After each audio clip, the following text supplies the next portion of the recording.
Bismillah.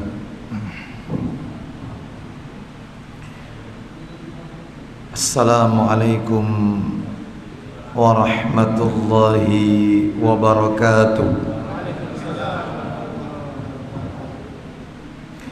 Alhamdulillah. Alhamdulillahi hamdan katsiran thayyiban mubarakan fi kama yuhibbu rabbuna wa yarda. Wa ashhadu an la ilaha illallah wahdahu la syarika lah, wa ashhadu anna Muhammadan abduhu wa rasuluh. Ya ayyuhalladzina amanu taqullaha haqqa tuqatih wa la tamutunna illa wa antum muslimun. Amma ba'du, fa inna asdaqal hadisi kitabullah wa khairal hadi hadi Muhammadin sallallahu alaihi wasallam, wa syarral umuri muhdatsatuha, fa inna kulla muhdatsatin bid'ah wa kulla bid'atin dhalalah wa kulla dhalalatin finnar.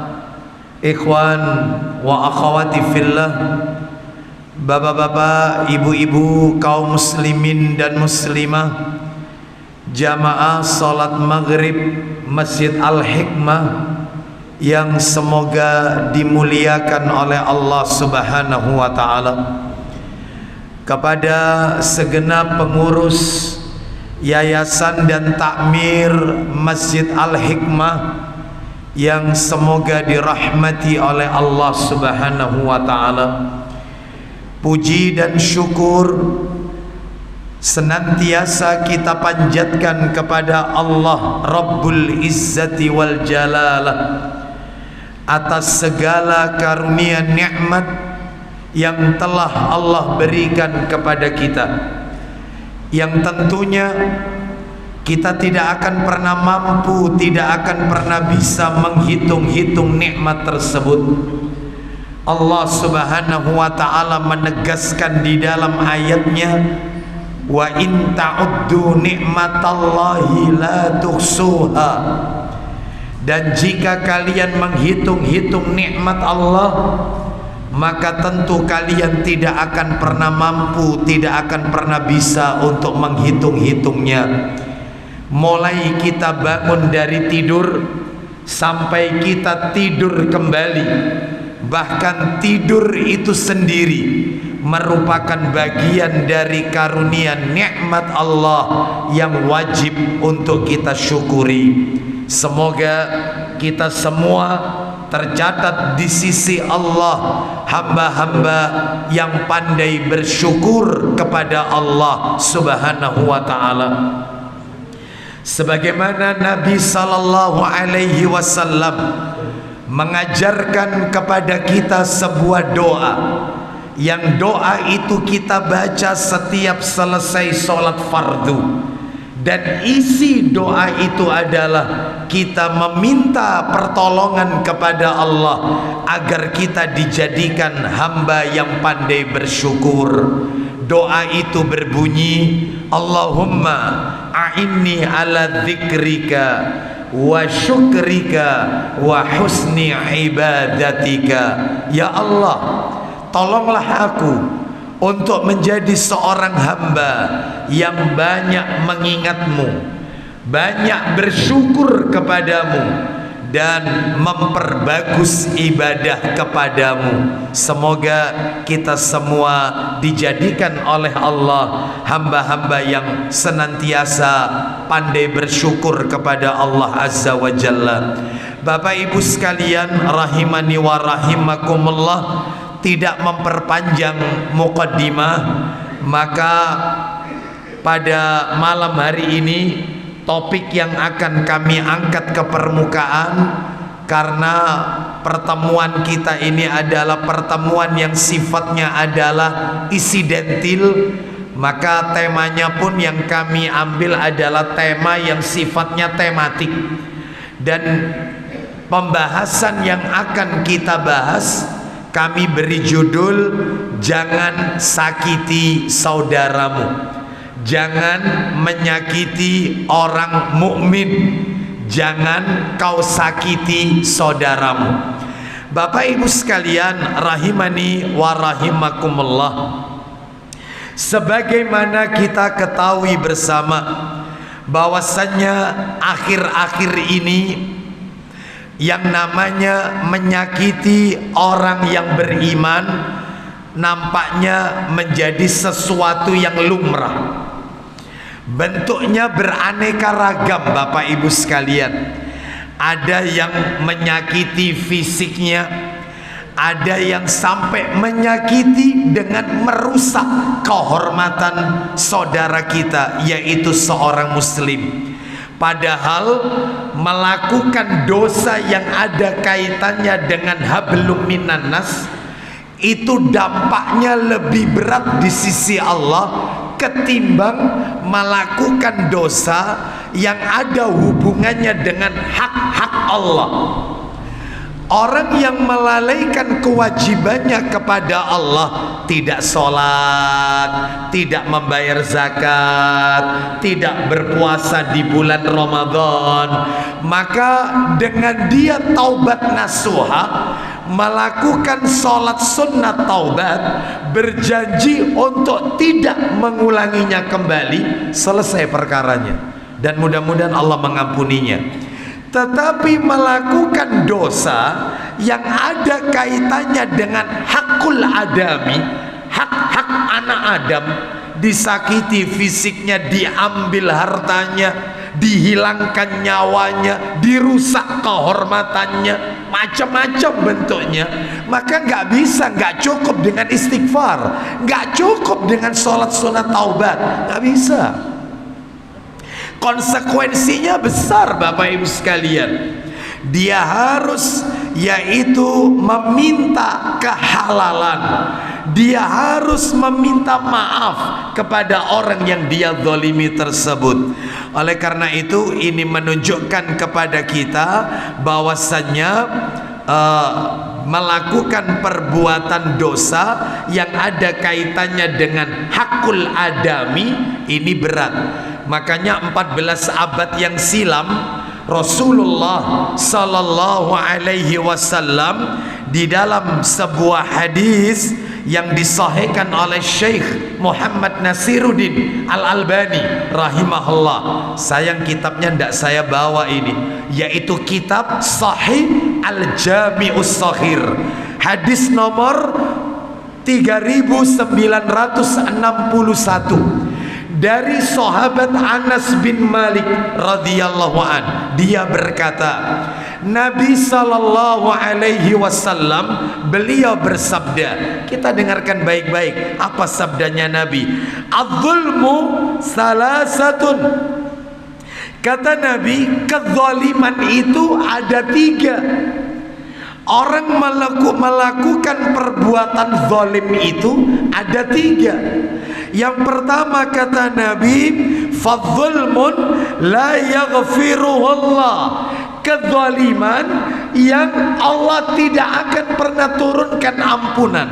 Perbuatan zalim yang tidak akan diampuni oleh Allah Azza wa Jalla. Dan yang nomor 1 ini, kezaliman yang tidak ada ampunannya adalah syirik, menyekutukan Allah Azza wa Jalla, sebagaimana yaitu disebutkan di dalam Al-Quranul Karim, yaitu tepatnya di surat yang ke-31 Luqman, ayatnya ayat yang ke-13. Apa kata Luqman kepada anak-anaknya? Luqman bukan nabi, Luqman bukan rasul. Luqman adalah sosok manusia saleh yang namanya dijadikan oleh Allah nama surat dalam Al-Quran karena kesalehannya.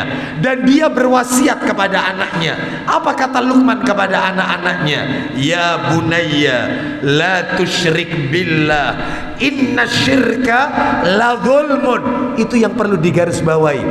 Inna syirka la zulmun azim. Wahai anak-anakku, silakan dibacakan terjemahnya. Hai anakku, janganlah kamu mempersekutukan Allah. Kenapa? Sesungguhnya mempersekutukan Allah adalah benar-benar kezaliman yang besar. Lihat, kezaliman yang besar. Jadi syirik itu perbuatan zalim. Apa sih zalim itu? Zalim itu menempatkan sesuatu yang tidak pada tempatnya. Maka kezaliman yang paling besar adalah syirik. Dan syirik gak ada ampunannya. Makanya kezaliman yang pertama yang tidak diampuni oleh Allah itu ya syirik. Ya, seperti itu. Mana dalilnya? Itu ada di dalam Al-Quran, yaitu Allah sebutkan di dalam surat An-Nisa, kalau tidak salah, surat yang keempat An-Nisa. Allah Subhanahu wa taala yaitu berfirman di surat An-Nisa ayat yang ke-48. Allah berfirman, "Innallaha la yaghfiru ay yushraka bihi wa yaghfiru ma duna dzalika liman yasha." Silakan saya bacakan penggalan ayatnya. Silakan. Ya, dari awal. Silakan, itu memang di awal ayat itu. Silakan. Sesungguhnya Allah tidak akan mengampuni dosa syirik, dan Dia mengampuni segala dosa yang selain daripada syirik itu. Orang yang melakukan perbuatan syirik tidak diampuni. Kembali ke hadis yang tadi, kezaliman ada 3. Zalim yang pertama yang tidak ada ampunannya, contohnya syirik.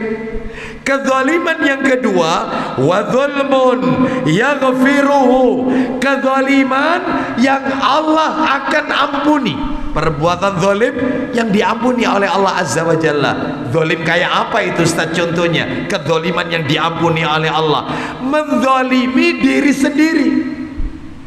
Contohnya menzalimi diri sendiri. Banyak orang-orang yang melakukan perbuatan-perbuatan dan perkataan-perkataan yang sia-sia. Ini adalah bentuk sebuah kezaliman. Contoh, melakukan perbuatan yang nggak ada manfaatnya, seperti begadang setiap malam, bukan untuk beribadah, tetapi untuk melakukan perkara-perkara yang nggak ada manfaat, seperti yaitu ya begadang setiap malam di warkop, ya nonton TV, nonton bola. Apa manfaatnya? Apa gunanya? Manfaatnya untuk akhirat kita? Nggak ada.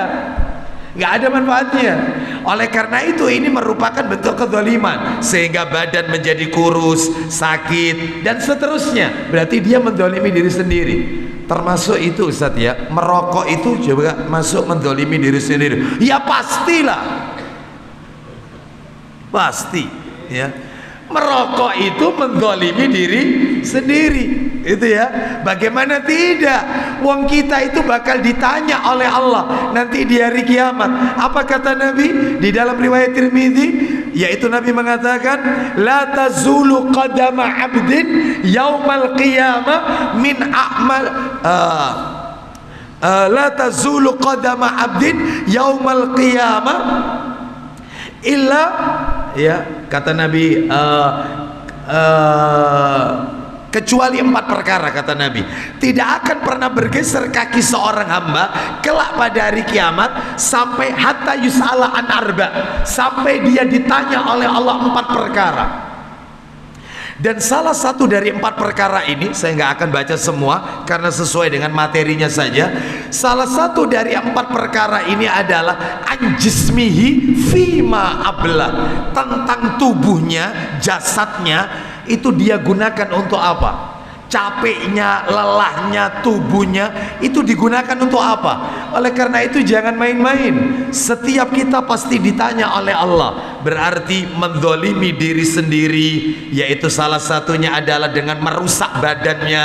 Maka ini adalah sebuah kezaliman. Termasuk maaf, ngebut di jalan itu menzalimi diri sendiri. Anda pikir kalau ngebut di jalan mati syahid? Enggak.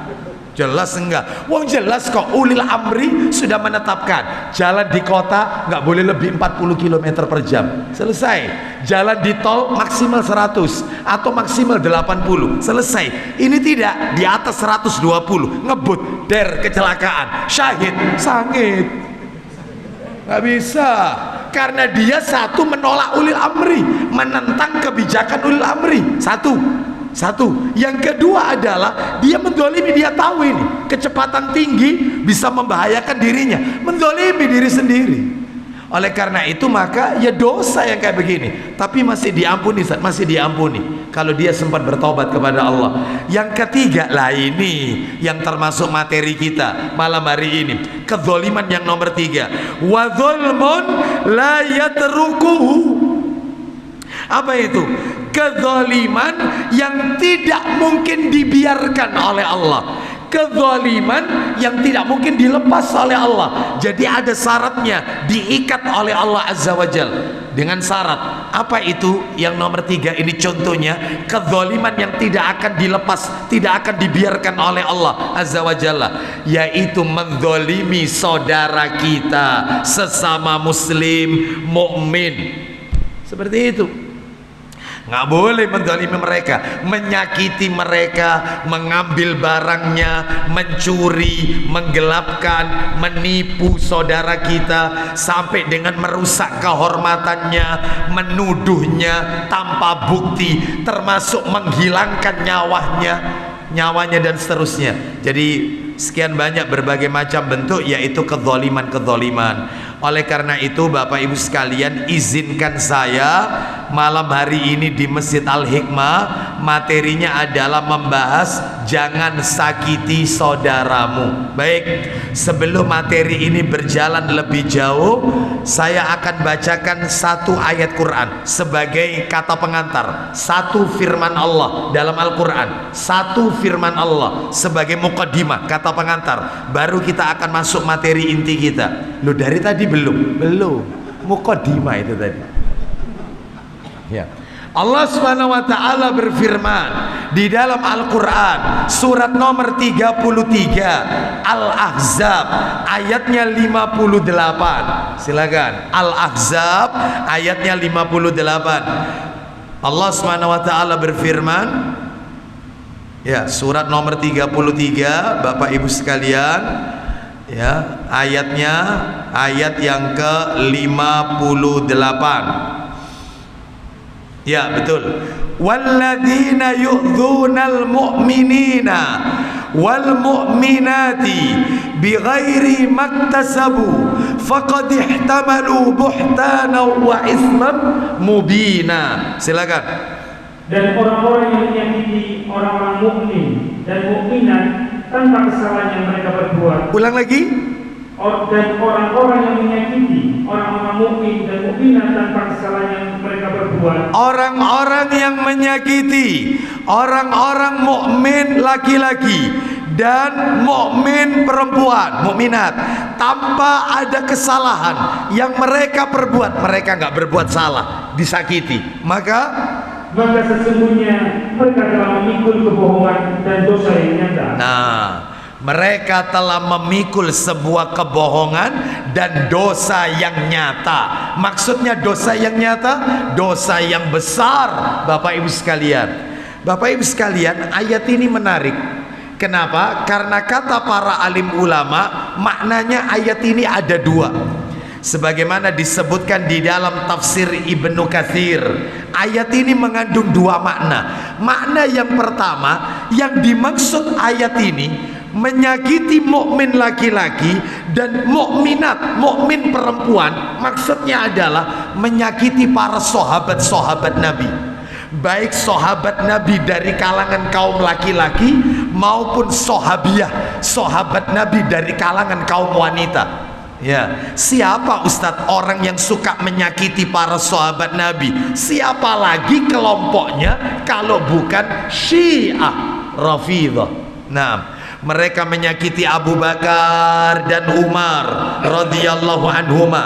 Mereka mengatakan Abu Bakar dan Umar adalah berhala kafir Quraisy. Mereka menyakiti yaitu Ummul Mukminin, istri-istri Nabi sallallahu alaihi wasallam.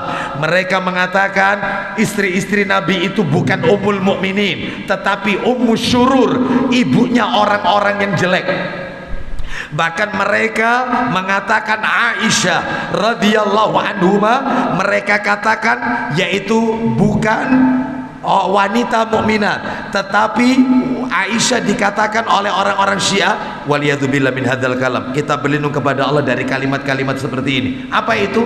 Pelacur-pelacur di dalam Islam. Itu Syiah yang mengatakan. Oleh karena itu mereka membenci para sahabat, kecuali hanya ada 4 orang sahabat Nabi saja yang mereka akui. Di antaranya Ali bin Abi Thalib radhiyallahu an, lalu kemudian yaitu Abu Dzar Al-Ghifari radhiyallahu an, dan beberapa sahabat Nabi yang lainnya, ya. Baik, kita lanjutkan Bapak Ibu. Ini makna yang pertama. Makna yang kedua yang dimaksud dengan surat Al-Ahzab ayat 58 ini adalah bentuknya umum. Siapa saja yang menyakiti mukmin laki-laki dan mukminat, mukmin wanita, maka dosanya besar. Nah, oleh karena itu berdasarkan ayat ini, materinya saya bagi menjadi 2 bagian supaya enak belajarnya, supaya urut, tidak melebar kemana-mana. Berdasarkan ayat ini saya bagi menjadi 2 bagian materinya. Materi yang pertama, saya akan menyampaikan tentang bentuk-bentuk kezaliman yang dilakukan kepada orang mukmin. Apa bentuknya menyakiti orang mukmin itu kayak apa? Contoh-contohnya, bentuk-bentuknya banyak nanti Bapak Ibu. Mudah-mudahan waktunya cukup. Yang kedua, materi penutup, materi terakhir, sikap seorang mukmin jika disakiti oleh saudara kita. Jadi kalau kita disakiti oleh saudara kita, sikap kita itu harus apa? Nah, itu materi yang terakhir, yang kedua.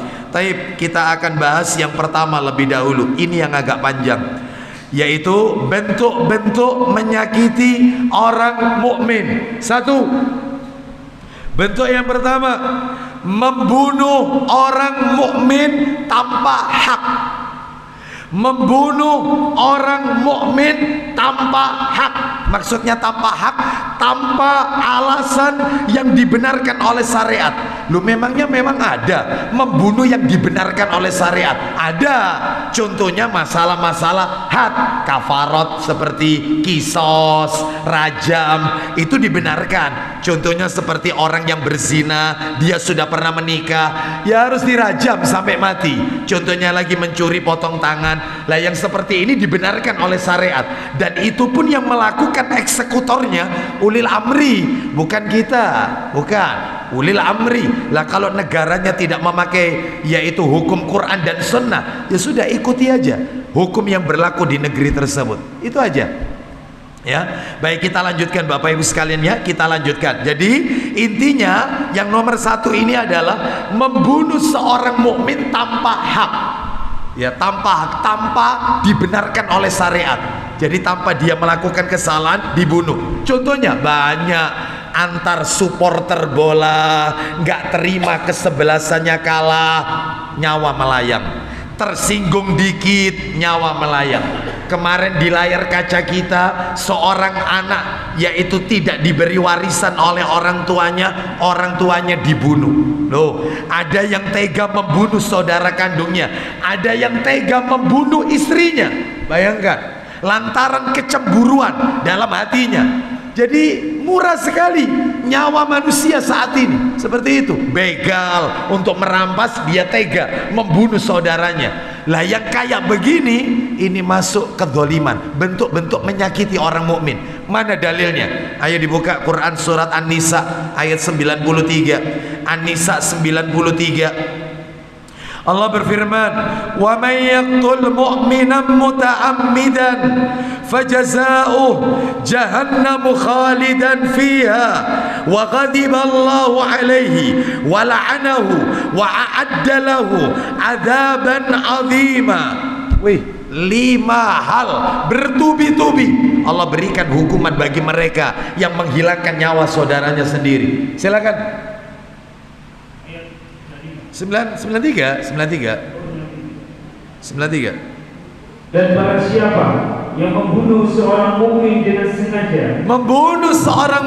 dengan sengaja, maka balasannya ialah jahanam. 1. Jahanam. Terus yang kedua, kekal di dalam jahanam. Terus, dan Allah murka kepadanya. 3. Yang keempat, dan mengutukinya. Allah akan mengutukinya. Terakhir, serta menyediakan azab yang besar baginya. Wih, bertubi-tubi bagi mereka yang membunuh, menghilangkan nyawa saudaranya sendiri. Baik, Ustadz, di dalam ayat ini kok ada kata-kata membunuh orang itu kok kekal dalam neraka? Setahu saya yang kekal dalam neraka itu ya cuma 3 orang. Lah kok membunuh masuk? Memang, sebentar, saya luruskan dulu. Memang Bapak Ibu, memang manusia, orang-orang yang kekal dalam neraka permanen, nggak mungkin keluar dari neraka, cuma 3 orang. Hanya 3 orang dalam Al-Quran dan hadis-hadis Nabi. Cuma 3 orang kekal dalam neraka, nggak mungkin keluar, nggak mungkin. Permanen, penduduk tetap sudah dalam neraka. 3 orang. 1, orang kafir. 2, orang musyrik. Nomor 3, orang munafik. Semuanya ada dalam Quran. An-Nisa sama surat At-Taubah itu. Saya nggak akan rinci ya, nanti tambah panjang, tambah melebar. Intinya perlu panjenengan ketahui, orang yang kekal dalam neraka ya cuma 3 orang. Orang kafir, orang musyrik, pelaku syirik, dan munafik. Orang yang ada dalam hatinya sifat nifak. Nah, munafik. Nah, baik. Lah kok ini tadi dikatakan, Pak Didik tadi membaca, siapa yang membunuh saudaranya dengan sengaja, orang mukmin dengan sengaja, balasannya jahanam, kekal di dalamnya. Loh, membunuh orang kok kekal? Maksudnya kata para ulama, membunuh seorang mukmin dengan sengaja kekal dalam neraka, tinggalnya di neraka lama, tapi tetap keluar dari neraka, keluar selama dia tetap mentauhidkan Allah, selama dia masih ada la ilaha illallah. La ilaha illallahnya tidak hilang karena syirik. Lu berarti syirik itu yang bikin kekal. Nah, makanya tadi musyrik tadi itu apa? Selama dia masih mentauhidkan Allah, dia pernah membaca 2 kalimat syahadat dan syahadatnya belum batal. Kalau dia pernah zina, pernah minum khamr, pernah mencuri, pernah membunuh orang, maka dia tidak akan kekal dalam neraka, tetap masuk surga dengan izin Allah. Berapa lama tinggal dalam neraka? Wallahu a'lam wa bishawab. Yang penting lama tinggalnya. Ini yang dimaksud kekal. Jadi Bapak Ibu tolong kalau baca ayat seperti ini jangan terkecoh, harus diingat-ingat yang kekal itu cuma 3 orang, kafir, musyrik, sama munafik. Ayo coba Pak Didik tolong saya dibantu Sahih Muslimnya dibantu, nomornya nomor 74, Sahih Muslim nomor 74. Coba kita pengen tahu bagaimana itu, yaitu apa benar orang melakukan dosa besar selama bukan syirik dia masih punya kesempatan masuk surga? Apa benar itu? Silakan baca. Dari Abu Dzar radhiyallahu anhu, dari Nabi SAW bersabda, isinya, Jibril alaihissalam datang kepadaku, lalu dia menyampaikan berita gembira kepadaku. Apa berita gembira yang dibawa oleh malaikat Jibril kepada Nabi dari Allah Azza wa Jalla? Siapa saja dari umatmu yang mati sedangkan dia tidak menyekutukan Allah, siapa saja dari umatmu Muhammad yang meninggal dunia sementara pada saat dia meninggal dia tidak pernah berbuat syirik, menyekutukan Allah, maka dia masuk surga. Apa kata Nabi kepada malaikat Jibril? Tanyaku, sekalipun dia berzina dan mencuri, meskipun umatku berzina dan mencuri, apa tetap masuk surga? Lanjut. Jawabnya, iya, sekalipun dia berzina dan mencuri. Tapi jangan dia ambil dalil ini. Kabo orang zina, kabo apa sih, penting ojo syirik. Jangan, ini dosa besar. Kita nggak tahu adabnya dalam neraka ini, tetapi mereka tetap keluar. Intinya kesimpulannya yang kekal permanen. Khalidina fiha ditambah abadan, abadi. Cuma 3. Kafir, musyrik, munafik. Cuma 3. Kembali ke materi kita. Bentuk menyakiti orang mukmin yang nomor 2. Kalau nomor 1 menghilangkan nyawa, membunuh orang mukmin. Yang kedua adalah suka melaknat orang mukmin, suka melaknat. Bahkan bermudah-mudahan mengkafirkan saudaranya sendiri. Kafir, semua dikafirkan. Ya, yang nggak masuk kelompoknya kafir, yang nggak baiat sama dia kafir. Seperti itu. Pemerintah kita dikatakan kafir katanya karena hukumnya nggak pakai hukum Al-Quran dan As-Sunnah. Seperti itu. Ya, dia lupa fatwanya Ibnu Taimiyah rahimahullah. Negara itu dikategorikan negara Islam. Darul Islam, negara itu dikategorikan negara Islam. Itu syaratnya 1. Syarat yang pertama, mayoritas di negeri itu orang Islam, Muslim. Syarat kedua, adzan berkumandang di mana-mana. Adzan berkumandang di mana-mana. Yang ketiga, orang beribadah kepada Allah di negeri itu tidak dihalang-halangi. Apakah negeri kita, pemerintah kita menghalang-halangi adzan, menghalang-halangi orang untuk beribadah? Kemarin karena ada alasan pandemi, kita nggak tahu siapa yang bawa virus sehingga masjidnya di lockdown. Itu pun untuk keselamatan kita, nggak apa-apa. Lah sekarang buktinya diperbolehkan kita sholat hari raya saja macam-macam. Ada yang hari ini hari raya, besok ada lagi yang hari raya, kemarin ada. Betul atau tidak? Dan semua diperbolehkan sama ulil amri kita. Loh, berarti kalau gitu negeri ini negeri Islam. Ya, sekalipun undang-undangnya tidak pakai Quran dan Sunnah. Maka kalau ada satu kelompok yang mengatakan ulil amri kita ini tauhid, sehingga mereka nekat melakukan pengeboman di mana-mana, membuat makar-makar di mana-mana, ya ini yang namanya khawarij. Ya ini khawarij itu. Ya, bermudah-mudahan mengkafirkan saudaranya. Apalagi ada satu kelompok kalau kita sholat di masjidnya, dipel itu masjidnya itu. Ya, kenapa? Karena tidak masuk kelompoknya, kita tidak baiat sama pemimpinnya. Loh, hati-hati. Ya, tapi di sini nggak dipel kan? Ya, memang kotor. Ya, kotor. Ya. Baik, kita lanjutkan. Mana dalilnya? Suka melaknat orang mukmin nggak boleh. Itu saudara kita. Jangan dilaknat, jangan dikafirkan. Ya, jangan dikafirkan. Bapak Ibu sekalian rahimani wa rahimakumullah. Dalilnya adalah hadis riwayat Bukhari nomor asli. Bisa nggak nomor asli? Mudah-mudahan sama nomornya. 6047 6047 Bukhari 6047. Saya bacakan ya. Yaitu ada.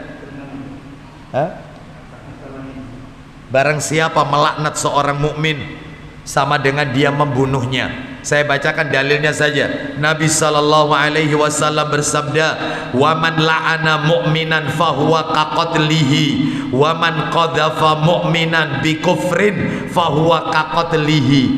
Ketemu? Baik, saya bacakan aja. Siapa yang melaknat orang mukmin, maka dia sama dengan membunuhnya. Siapa yang menuduh seorang mukmin itu kafir, maka sama dengan dia membunuhnya. Maka nggak boleh melaknat saudara kita, mengutuk, ya, mengkafirkan. Nah, seperti itu. Baik. Jadi katanya para alim ulama, yang boleh itu adalah yang kita kafirkan perbuatannya, jangan orangnya. Ya, jangan orangnya. Seperti itu. Ya. Jadi takfirul fi'il boleh, yang tidak boleh itu takfirul fa'il, nggak boleh. Kita kafirkan yaitu perbuatannya, tapi bukan orangnya. Sebab kalau orangnya, waduh bahaya. Lah kalau dia bertobat, tobatnya diterima oleh Allah, maka ucapan tersebut akan senjata makan Tuhan, yaitu kembali kepada kita. Nggak boleh. Termasuk kalau membid'ahkan, jangan dibid'ahkan orangnya, tapi perbuatannya. Perbuatanmu itu bid'ah, jangan orangnya. Ya, tabdi'ul fi'il bukan tabdi'ul fa'il. Membid'ahkan perbuatannya bukan membid'ahkan orangnya. Karena kita nggak tahu, mungkin bisa jadi dia bertobat, kembali menjadi kembali kepada kebenaran, maka ucapan itu akan kembali kepada kita. Naudzubillah. Baik, itu nomor 2. Nomor 3, yang termasuk kategori menyakiti orang mukmin, yang ketiga adalah merampas tanah orang mukmin. merampas tanah orang mukmin. Kan banyak di masyarakat tanah tak bertuan disertifikatkan, bahkan satu tanah 2 sertifikat. Oh ya, yang baru-baru ini lagi rame itu. Nah ya, seperti itu. Padahal itu hanya orang itu dia sertifikatkan. Ya, dia kelabui. Gimana caranya kemuncul sertifikat baru, merampas tanah orang? Nggak boleh. Nanti tak kasih contoh-contoh yang lain setelah kita dengarkan dalilnya. Ayo dibuka Sahih Targhib wa Tarhib jilid 4. Nanti nomornya berdekatan. Nomor 1866 dari Abu Hurairah radhiyallahu anhu, dia berkata, Nabi sallallahu alaihi wasallam bersabda, manik tato ashibran minal ardi zulman tawaqahu Allahu iyyahu yaumal qiyamah min sab'i ardina. Silakan. 1866. Silakan. Dari Abu Hurairah radhiyallahu anhu, dari Nabi sallallahu alaihi wasallam bersabda, isinya, barang siapa yang mengambil sejengkal tanah dengan tidak benar, baik, mengambil sejengkal tanah dengan cara yang zalim, cara yang enggak benar, maka niscaya akan dikalungkan di lehernya dari 7 lapis bumi. Akan dikalungkan di leher orang itu nanti dari kiamat 7 lapis bumi. Ustadz bisa ngasih contoh Ustadz di masyarakat merampas tanah orang? Banyak contohnya. Satu contohnya ini ya, contoh jualan kambing di tanah yang tidak pakai izin. Oh, ada nggak model-model kayak gini? Yang penting tanah kosong dipakai jualan kambing. Kalau Idul Adha itu, oh nggak boleh itu. Contoh bangun rumahnya ukuran 7x15, rumahnya dipres, ternyata dia buat kanopinya kalau ditarik dari atas ke bawah jatuhnya bukan ke tanahnya, tanah umum. Zalim, menyakiti orang mukmin itu. Ya, dia punya mobil, ternyata parkirnya di depan rumahnya. Mestinya kalau kau punya mobil, jangan parkir di depan rumah. Korbankan ruangan dalam rumahmu untuk tempat parkir. Seperti itu. Banyak kayak model-model kayak gini. Banyak. Ini masuk ini di sini. Masuk. Termasuk rumahnya dipres. Misalnya 7x15 misalnya dipres, ternyata dia buat talangnya bukan talang dalam, talang luar. Jadi air itu kalau jatuh nggak jatuh ke wilayah tanahnya, milik umum. Nggak boleh ini. Ayo.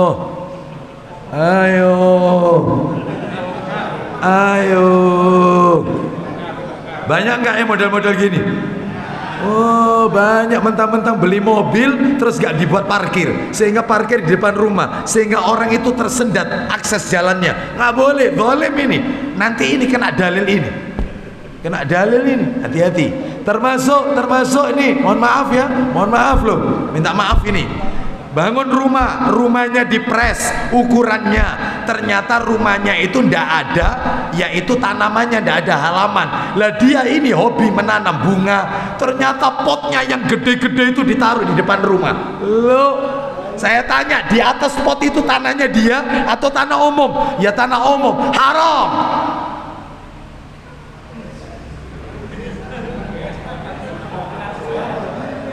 Diterus nada kira-kira. Ya kira-kira. Diterus nada. Ayo. Nggak boleh. Bapak Ibu sekalian, rahimani wa rahimakumullah, itu termasuk mendolimi hak saudara kita. Kecuali kalau ulil amri setempat yang mengizinkan, di atas selokan supaya kampung tampak bagus, ditanami aja pot-pot bunga yang bagus, lah lain soal. Lah kalau ini tidak ada petunjuk dari ulil amri, ya jangan. Hah? Iya, masih koma, kecuali kalau diizinkan oleh ulil amri. Itu ya, baik Bapak Ibu sekalian, rahimani wa rahimakumullah. Ada lagi yang masuk kategori ini, punya hajat, yang penting teroknya ditekno, sudah, orang gak dikasih akses, sehingga orang begitu masuk, aduh, saya yakin itu yang begitu kejebak, apalagi untuk putar balik susah ini aksesnya. Saya yakin bukannya malah mendoakan kematian itu. Wadah ini ada anu sudah. Akhirnya doa jelek untuk pengantin. Duwe hajat karepe dhewe, dalan ditutup, macam-macam. Ngene kepingin barokah, nyusakno wong. Ayo. Nggak ada doa, maka jangan menyusahkan orang. Anda kalau punya rumah, aksesnya sempit, jalan sempit, sewa gedung. Yang nggak punya uang, kalau gitu di rumah saja, nggak usah buka terop. Sudah kan nikah, yang penting ada saksi, ada wali, selesai. Untuk rame-ramenya nanti gampang. Jangan menyusahkan orang. Nah seperti itu. Kadang-kadang orang kalau punya hajat itu, petunjuknya itu stop, warga ada kegiatan, itu bukan ditaruh di depan persis tarafnya itu, persis, sehingga orang itu dipikir oh jalan enak ini ya, ternyata nah ya. Kita lanjutkan, ayo nomor 4. Yang keempat, Bapak Ibu sekalian, yang masuk kategori menyakiti orang mukmin adalah memperlambat pembayaran hutang, padahal dia mampu. Dia mampu untuk nutup hutangnya, nggak ditutup-tutup. Tetapi maaf ini, ada orang itu cerita, lah ya Ustadz, si Fulan, Ustadz kenal si Fulan kan? Iya tahu saya. Maaf ini Ustadz ya, maaf, katanya ini boleh disebarkan aibnya Ustadz. Iya kenapa? Dia itu utang sama saya Ustadz, lama Ustadz. Kalau ditagih itu bulat, nggak seperti awal dia pinjem. Begitu ditagih itu Ustadz, katanya anaknya sakit lah, katanya ini. Tetapi Ustadz dia pergi umroh, dia juga beli motor, dia juga, loh ya apa kalau kayak begini ini. Nah ya, jadi dia memperlambat nutup utangnya, padahal dia mampu untuk menutup. Maaf ini Bapak Ibu, harus saya sampaikan. Disebutkan dalam riwayat, orang itu kalau punya utang, tapi dia rajin sodako di masjid, bangun ini, dia bangun panti asuhan, dia ikut nyumbang, tapi dia punya utang, itu pahala sodakonya sama Allah nggak diterima, dipending, sama Allah dipending, nggak diterima. Sampai utangnya ditutup baru diterima oleh Allah. Kenapa? Karena yang wajib mestinya didulukan. Sodako itu sunnah, nutup utang itu wajib. Banyak nggak orang-orang model kayak begini? Banyak. Ngejar yang sunnah, yang wajib terlantar. Banyak. Tahajud tiap malam, subuhnya kerinan. Betul tidak? Bangun jam 2 bangun, habis tahajud tidur, tahu-tahu subuh bangun jam 5, ya Allah kerinan. Tahajud dikejar, subuh yang wajib berjamaah di masjid ditinggalkan atau kerinan. Yang kayak begini nggak benar. Yang didulukan itu yang wajib, baru yang sunnah, termasuk utang.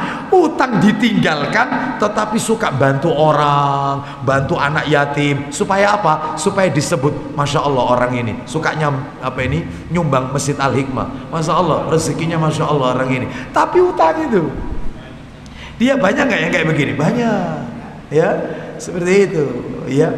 Ustadz punya utang tapi pergi umroh. Mana Ustadz yang tak dulukan? Umroh dulu atau nutup utang? Nutup utang.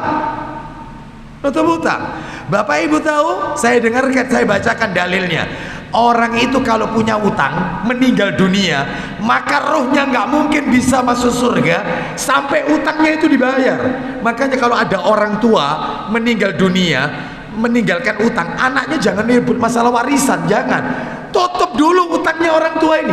Kasihan orang tua kita. Jadi baktinya anak, kalau kepingin bakti sama orang tuanya, tutup utang-utangnya orang tua. Meskipun warisannya habis untuk nutupi orang tua, karena orang tua itu bakal enak. Nanti tak tunjukkan dalil, panjenengan akan kaget. Mayit itu kulitnya panas dalam kubur. Kulitnya mayit itu panas, tersiksa dalam kubur karena utang. Karena utang. Maka jangan suka ngutang. Di sini banyak yang suka utang. Allah, ya. Jangan. Sebab ada moto, Ustadz, nega utang gak iso duwe Ustadz. Nah ini kan repot, ya. Terutama ibu-ibu ini yang suka ikut arisan. Lo arisan itu utang, ya iyalah, kan dia setiap bulan bayar. Ya kan, itu kan ditalangi sama dia, nalangi temennya yang narik, ditalangi. Sudah, nanti bulan depan dia bayar lagi sesuai urutan nomornya. Kan utang itu.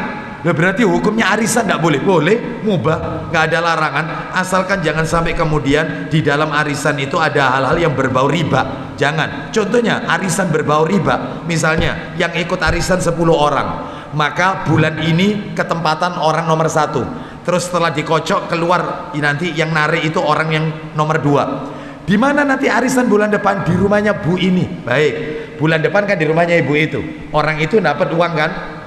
Kan ditalangi, berarti kan ini diutangi sama teman-teman yang lain. 9 orang ini ngutangi, loh kata utangi ya, besok bulan depan ditarik lagi siapa lagi yang diutangi, kan gitu.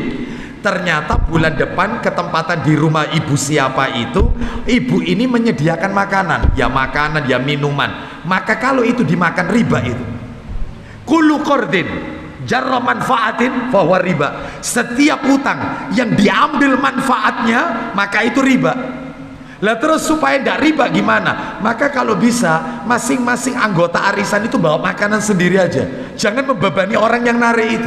Jangan kita memakan sesuatu dari uang yang dia ambil itu. Jangan. Kita memanfaatkan dari itu.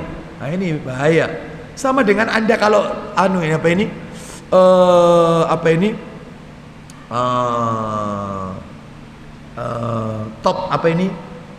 top up Shopee Pay, GoPay, sama Anda ngutangi Gojek, Anda ngutangi Shopee, lalu Shopee ngasih fasilitas Anda gratis ongkir, Anda manfaatkan, riba.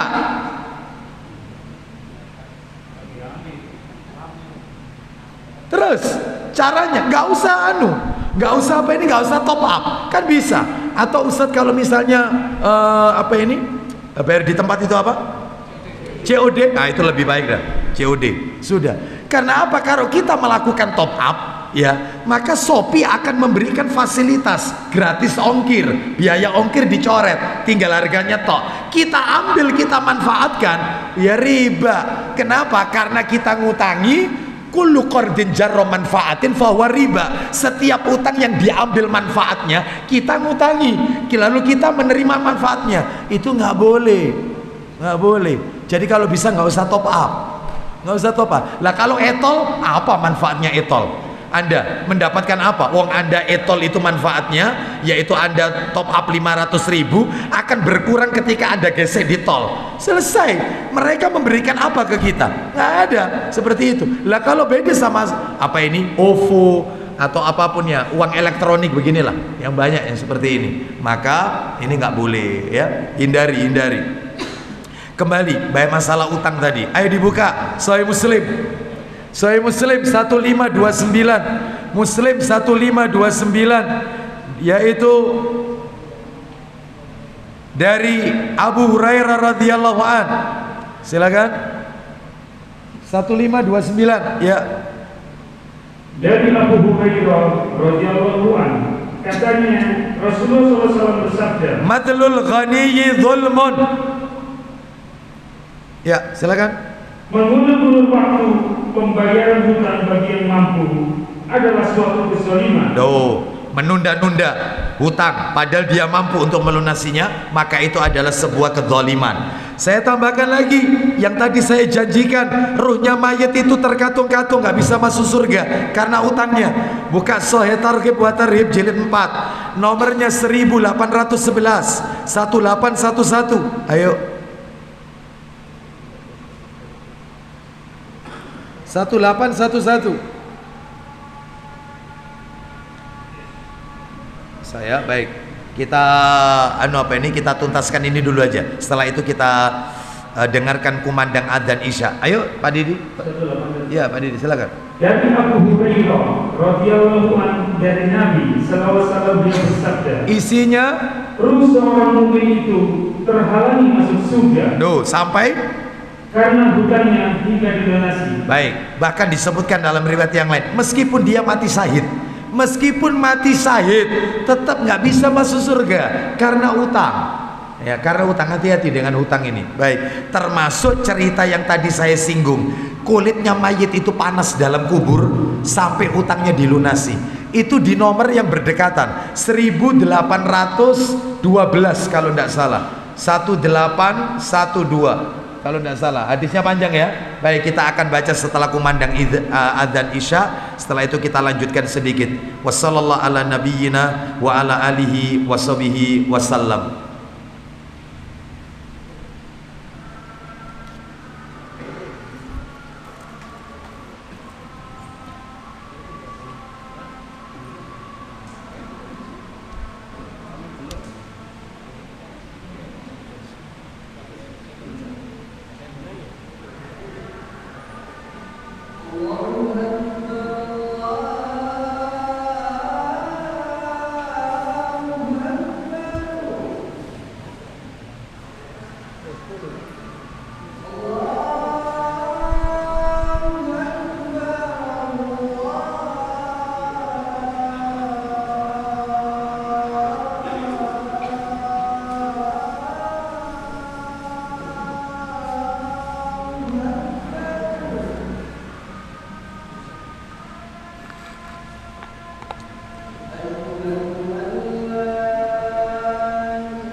Alhamdulillah, wassalatu wassalamu ala rasulillah, wa ba'd.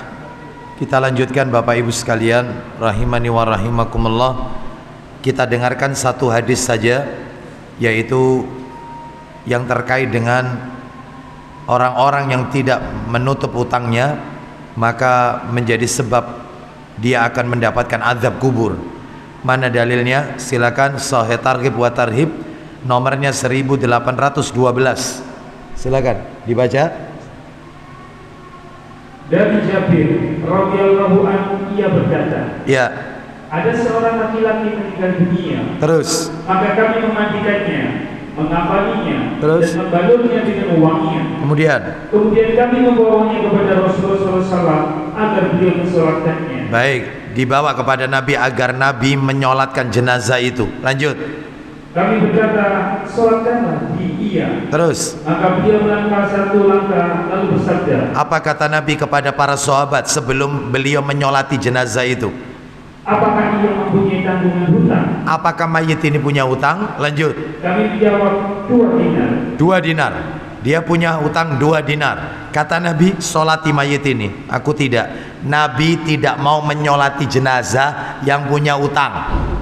Tapi Nabi menyuruh para sahabatnya untuk menyolati. Solati jenazah ini aku tidak. Terus.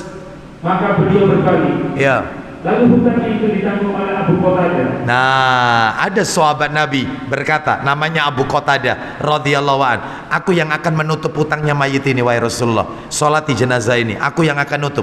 Terus akhirnya, kemudian kami mendatanginya dan Abu Qatadah berkata, ya, 2 dinar itu tanggunganku. Tanggunganku. Lanjut. Maka Rasulullah SAW bersabda, silakan.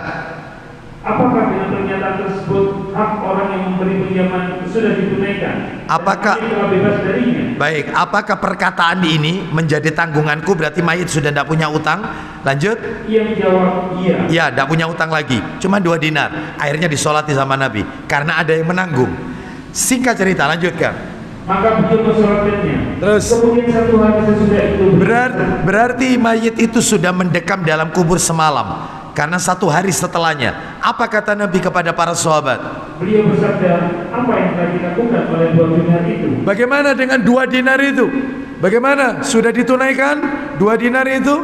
Apa kata Abu Qatadah radhiyallahu an? Aku berkata, saya belum membayarkannya. Ya. Lagi pula dia baru meninggal kemarin. Aku belum melunasi, kan baru kemarin dia meninggal. Lanjut. Lalu keesokan harinya beliau datang lagi kepadanya. Baik, berarti mayit itu sudah mendekam 2 malam dalam kubur. Lanjut. Dan Abu Qatadah berkata, ya, saya telah melunasinya. Baik, saya telah melunasinya. Apa kata Nabi? Maka Rasulullah SAW bersabda, ya, sekarang kulit si mayit itu sudah dingin. Sekarang kulitnya mayit itu dingin, kau tutup utangnya. Berarti sebelumnya panas kulit mayit ini. Kenapa? Karena hutang. Oleh karena itu hati-hati ya dengan hutang ini. Baik, kita lanjutkan. Sekarang yang berikutnya, yang nomor 5. Bentuk-bentuk menyakiti mukmin yang nomor 5. Mengungkit-ungkit pemberian dari apa yang sudah ia berikan. Nggak boleh undat-undat, mengungkit-ungkit. Kamu kalau tidak karena saya, nggak bisa kamu seperti ini. Ya. Masjid ini Ustadz, masjid ini, Al-Hikmah ini, nek duduk aku, habis lewat sudah. Semua itu saya Ustaz. Takmir yang sebelumnya itu habis. Gak beres, gak beres. Semenjak tak pegang itu Ustaz. Wah. Ya. Hati-hati ya.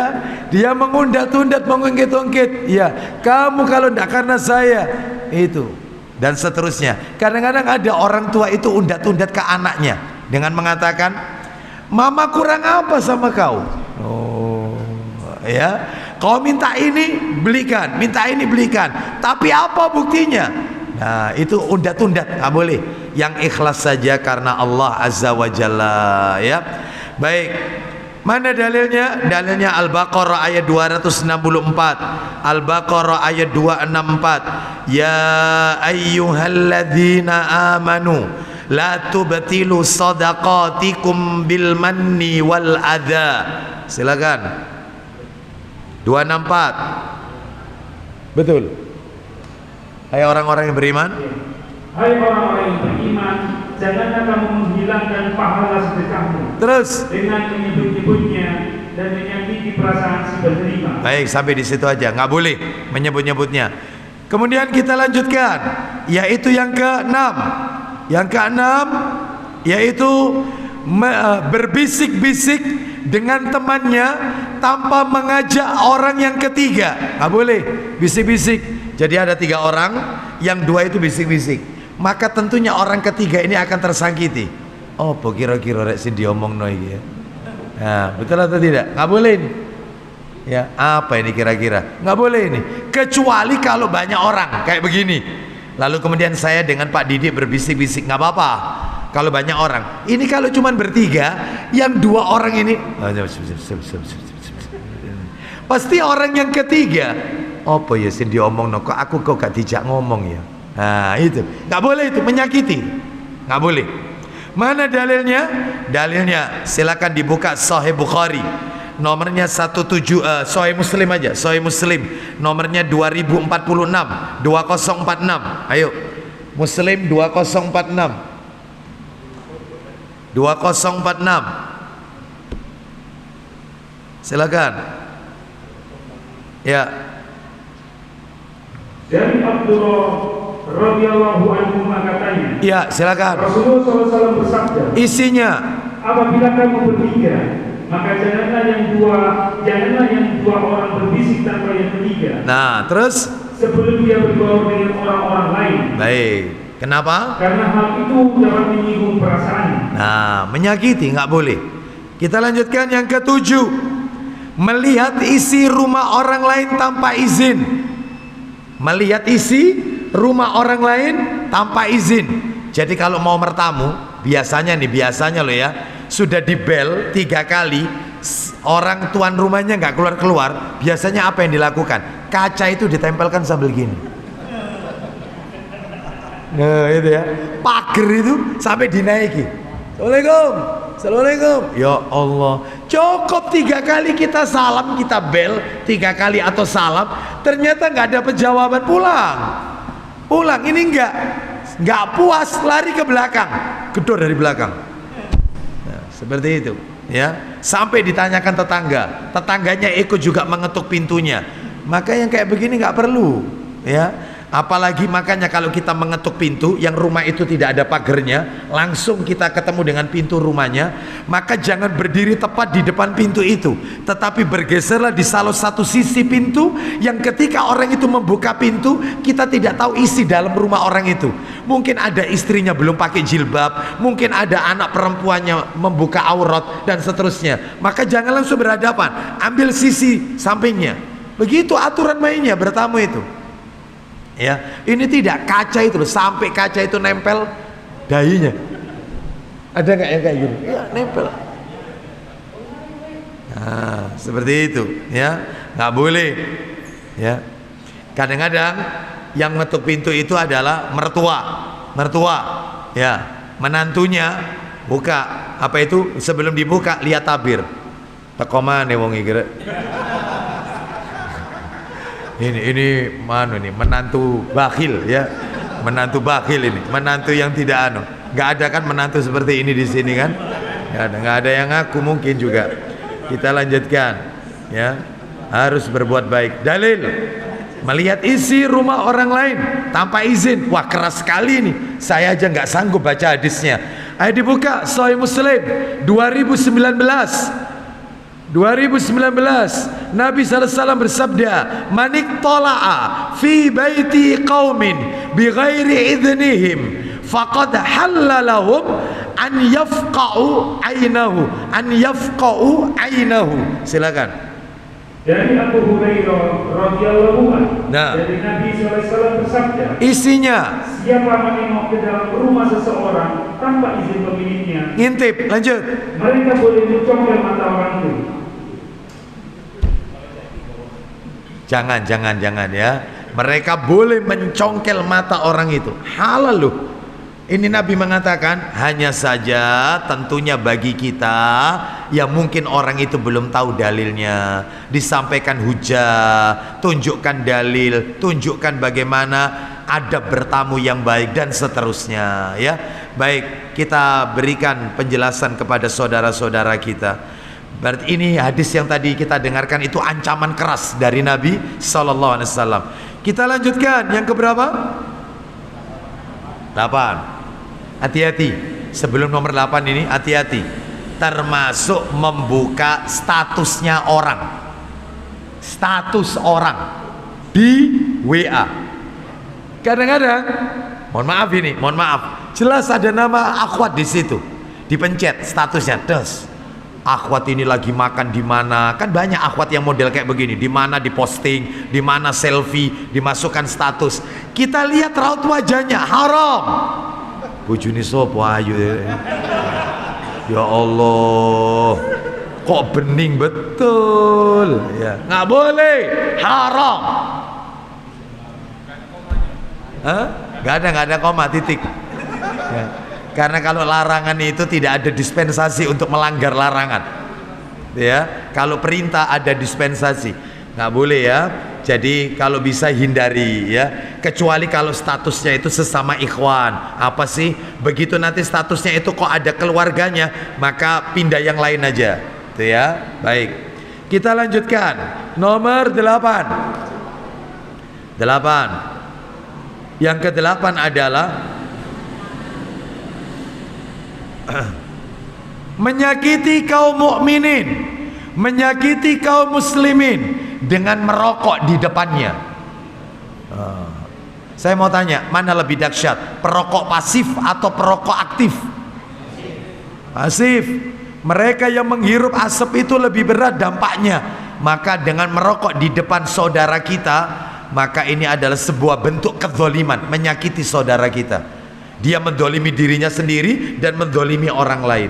Dalilnya di mana? Dalilnya umum, surat Al-Ahzab yang kita baca di awal ayat 58 itu. Nomor 9, ghibah, membicarakan aibnya. Ya, membicarakan aib. Lah ghibah ini ada dua Bapak Ibu. Ada ghibah dengan lisan, ada ghibah yang namanya ghibah muhaka. Apa itu ghibah muhaka? Membicarakan aib saudara kita, yaitu dengan dengan gerakan-gerakan anggota tubuh atau isyarat-isyarat.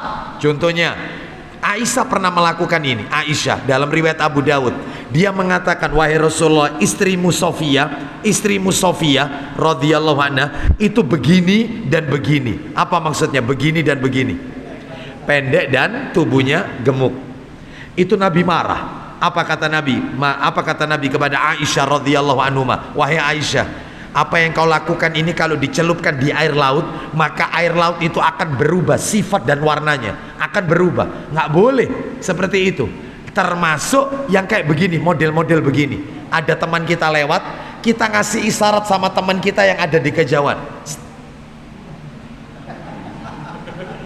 Itu ghibah muhaka, itu nggak boleh. Itu ghibah muhaka. Ya. Termasuk ibu-ibu, istri jengkel sama suaminya dari belakang. Itu ghibah muhaka. Ikit-ikit gregetan. Ya, itu ghibah muhaka, nggak boleh. Nggak boleh ya. Mana dalilnya? Dalilnya di dalam riwayat Muslim, ghibah ini haram, bahkan termasuk akan mendapatkan azab kubur bagi mereka yang melakukan ghibah. Dalam Sahih Muslim nomor 239. Baik Bapak Ibu sekalian, itu sudah poin nomor berapa itu? Saya tutup sampai nomor 10 ya. Saya tutup sampai nomor 10 saja. Nah, ini sebenarnya banyak sekali ya, banyak, lebih dari 19 poin ini. Lebih. Saya tutup sampai 10 aja, yaitu yang ke-10 adalah buang air kecil di jalan umum atau di tempat yang biasa dipakai manusia untuk berteduh. Nggak boleh. Nggak boleh buang air kecil di tempat umum atau di tempat yang biasa dipakai oleh manusia untuk berteduh. Berteduh dari apa? Berteduh dari sengatan matahari, berteduh dari air hujan. Contohnya di halte atau tempat-tempat yang biasanya orang itu mesti ngiup di situ. Lah buang hajatnya di situ. bau yang tidak sedap menyakiti saudara kita. Najisnya bisa terkena kepada saudara kita yang lain. Ini bentuk menyakiti saudara kita. Seperti itu. Makanya nggak boleh. Termasuk dalam hal ini adalah putung rokok yang masih menyala, itu dibuang gitu aja. Itu nggak boleh. Makanya kita kalau tahu matikan, injak seperti itu. Ya, karena mendolimi saudara kita yang lainnya. Kita melihat ada paku, ada orang membuang sampah sembarangan, nah itu kan sebab banjir.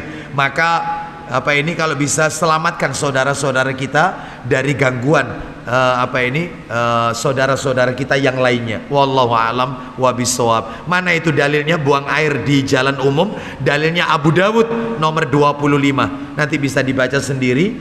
Materi kita Bapak Ibu sekalian masih tersisa ada satu pembahasan. Seorang mukmin jika disakiti, sikap kita kalau disakiti, maka sikap kita cuma ada 4 aja. Saya tuntaskan aja, ada 4, ringkas saja, ada 4. Sikap kita kalau disakiti oleh saudara kita ada 4. Satu, balaslah dengan kelembutan, balaslah dengan kalimat yang lemah lembut, sabar. Jangan dibalas dengan kasar, jangan dibalas dengan yaitu kata-kata yang kotor, kasar, jangan. Apa kata Allah dalam Al-Quran? Nanti dibaca ya, surat Al-Furqan ayat 63. Wa idza khotabahumul jahiluna qalu salama. Apabila kalian diusili orang, dijahili orang, disakiti orang, maka ucapkan salama, kesejahteraan kepada mereka.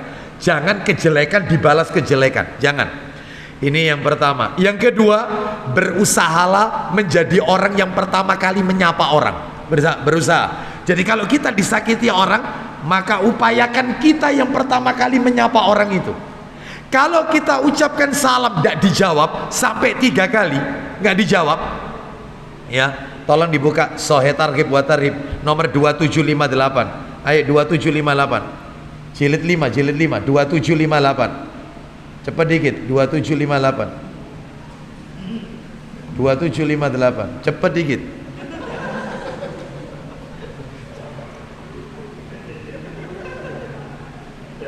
Ya, silakan 2758 baca. Dari Aisyah radhiyallahu anha bahwasanya Rasulullah SAW bersabda. Silakan. Tidak boleh seorang muslim memutus hubungan dengan muslim lainnya lebih dari 3 hari. Nggak boleh siwak jotaan dengan saudara kita, nggak mau nyapa lebih dari 3 hari, nggak boleh. Batas maksimal yaitu 3 hari tidak bertegur sapa. Setelah itu nggak boleh, haram. Kita harus menyapa mereka. Lanjut teruskan.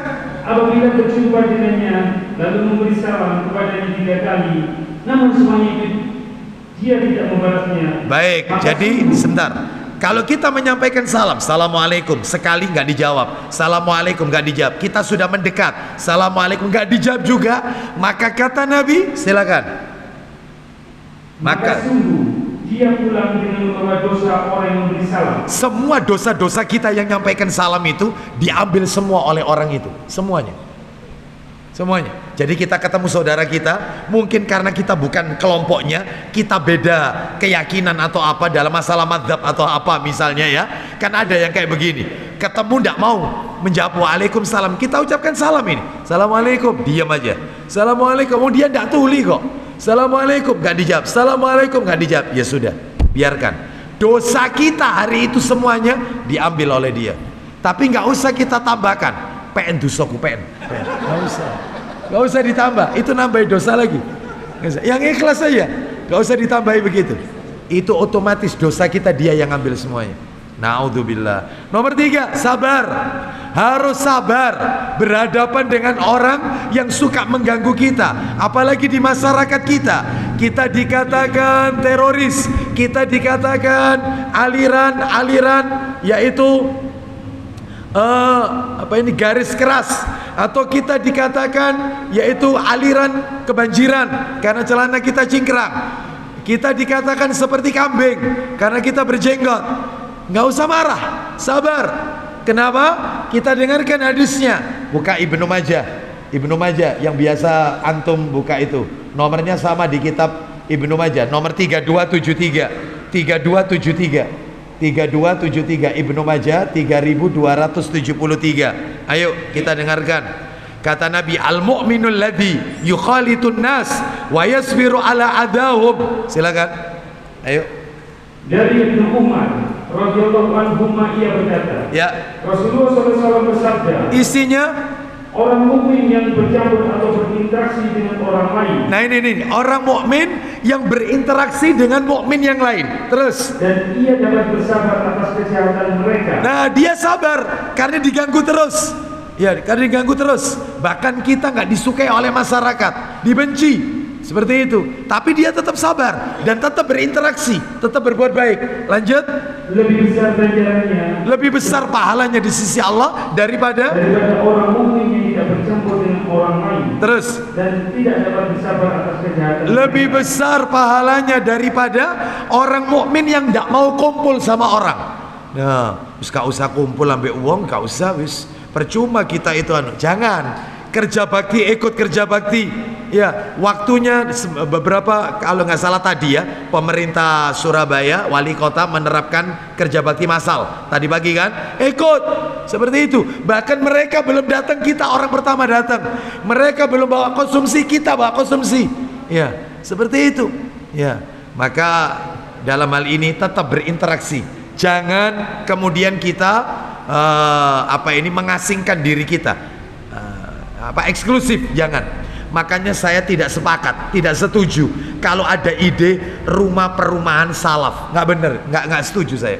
Perumahan Ahlus Sunnah khusus yang sudah taklim tok yang boleh tinggal di situ. Ini namanya eksklusif. Baur sama masyarakat, berbaur. Loh, ustadz kita itu diganggu, nggak apa-apa. Ustadz saya kalau sholat di masjidnya nggak khusyuk, masjidnya rame, imamnya cepat, nggak apa-apa. Sholat daripada kalian sholat di tempat yang jauh, nggak apa-apa. Berbaur dengan masyarakat. Seperti itu. Kecuali kalau sesekali mungkin kita bisa sholat di tempat lain. Tetapi yang afdal sholat di mana kita tinggal, di mana kita tinggal di masyarakat tersebut, masjid di masyarakat tersebut. Begitu. Wallahu a'lam bishawab. Ya. Demikian yang terakhir, yang keempat, maafkan mereka. Maafkan atas kedzaliman mereka. Maafkan. Ya. Mana dalilnya? Ayo dibuka Sahih Targhib wa Tarhib 2536. Jilid 5, 2536. Ayo 2536. Ya, saya tutup sampai di sini ya. Silakan. Ayo. Dari Uqbah bin Amir radhiyallahu anhu ia menuturkan. Dia memegang tangan Nabi. Silakan. Kemudian saya berjumpa Rasulullah SAW. Terus. Lalu saya menggandeng tangannya dan berkata, silakan. Wahai Rasulullah, sampaikanlah kepadaku mengenai amal-amal yang paling utama. Apa amalan yang paling utama di dalam Islam? Kata Nabi, silman qata'aka wa'ati man haramaka wa'fu amman zalamaka. Silakan.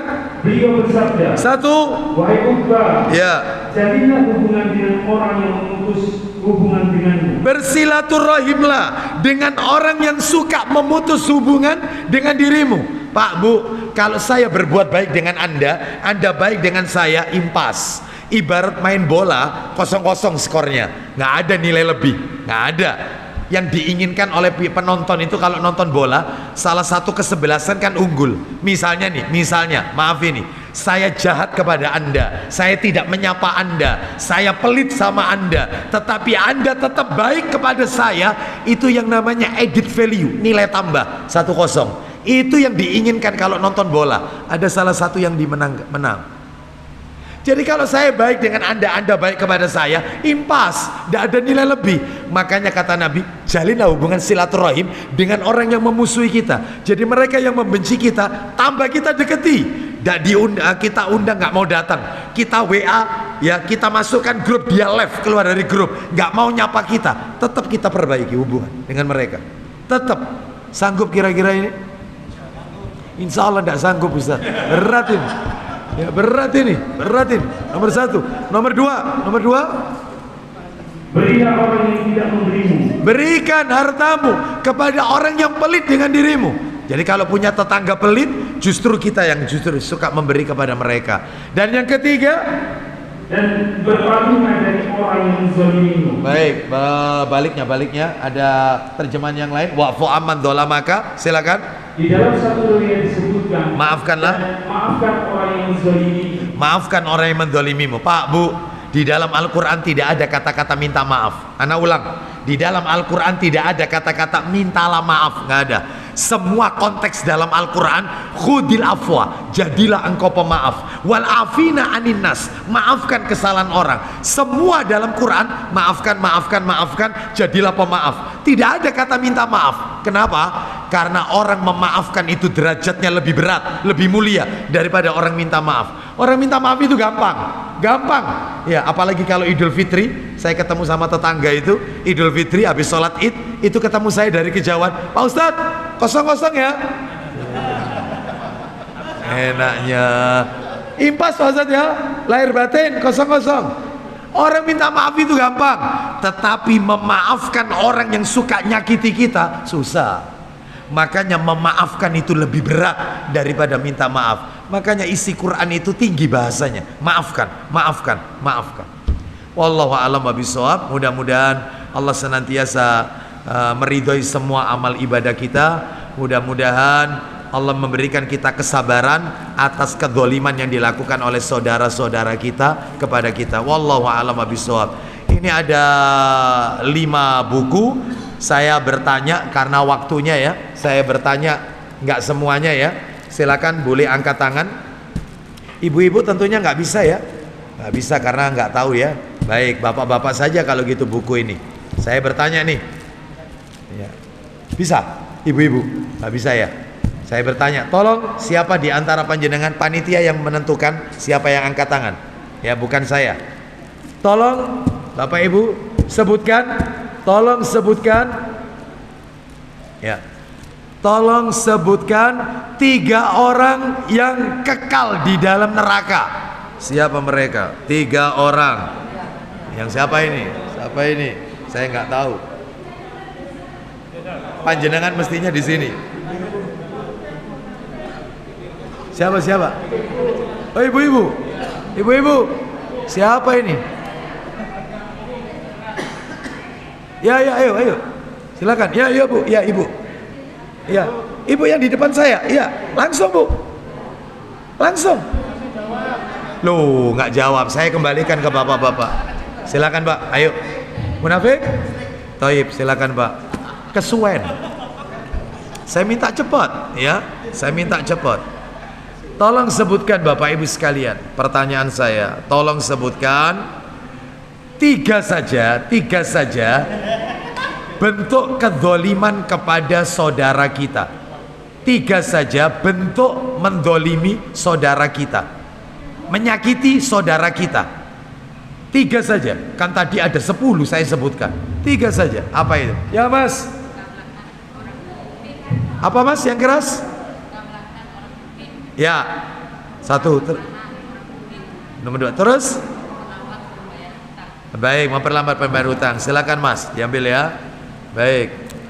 Mau pilih yang mana ini, Mas? Pilih yang mana? Ya, tayyib, pilih yang tebel. Ya. Baik. Pertanyaan saya yang ketiga. Tolong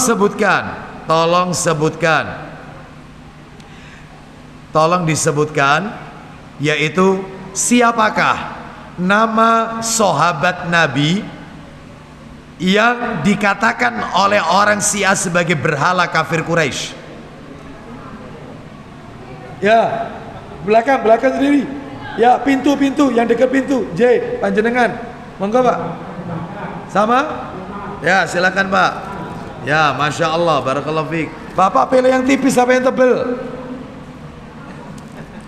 Monggo, pilih yang mana?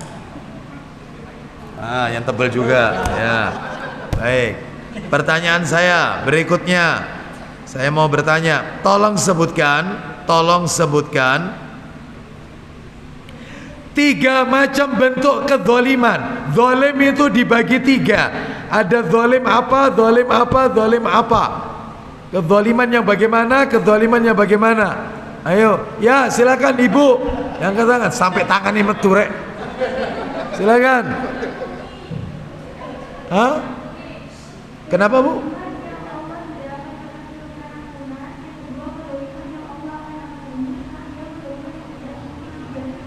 Naam, barakallahu fiki. Silakan. Nih, tak kasih yang tebal. Silakan. Masya Allah. Ya, mumtazah. Terakhir pertanyaan saya, Pertanyaan saya yang terakhir, tolong sebutkan surat apa, ayat berapa yang menjadi tema kajian kita malam hari ini, yang menjadi dasar kajian kita malam hari ini. Surat apa, ayat berapa? Angkat tangan. Silakan, antum. Berapa? Betul, Al-Ahzab 58. Tafadhal. Nah, demikian kita tutup dengan kafaratul majelis. Wassallallahu ala nabiyyina wa ala alihi washabihi wasallam. Subhanakallahumma wa bihamdika asyhadu an la ilaha illa anta astaghfiruka wa atubu ilaik. Wa akhiru da'wana anil hamdulillahi rabbil alamin. Assalamualaikum warahmatullahi wabarakatuh.